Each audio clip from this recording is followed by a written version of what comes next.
खुश आमदीद। जमात अव्वल ऊपर नीचे, सफ़ा नंबर 3। दरख्त के नीचे बैठे हुए बंदर के गिर्द दायरा बनाओ।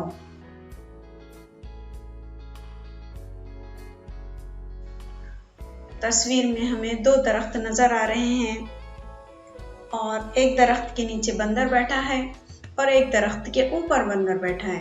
तो जो बंदर दरख्त के नीचे बैठा है उसके गिर्द हमें दायरा बनाना है। इस तस्वीर में बंदर दरख्त के नीचे बैठा है, तो अब हम इस बंदर के गिर्द दायरा बनाएंगे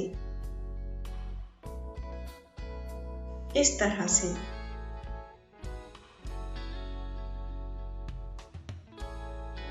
पुल के ऊपर की गाड़ी के गिर्द दायरा बनाओ। यहाँ पर 2 गाड़ियां नजर आ रही हैं। पुल के ऊपर से एक रेलगाड़ी नजर आ रही है और पुल के नीचे एक स्कूटर नजर आ रही है। तो पुल के ऊपर की जो गाड़ी है उसके गिर्द हमें दायरा बनाना है।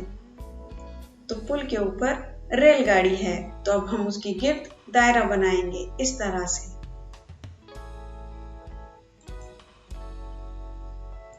बल्ब के नीचे रखी चीज के गिर्द दायरा बनाओ। अब बल्ब के नीचे बच्चों हमें क्या नजर आ रहा है? कप। अब हम उसके गिर्द दायरा बनाएंगे इस तरह से।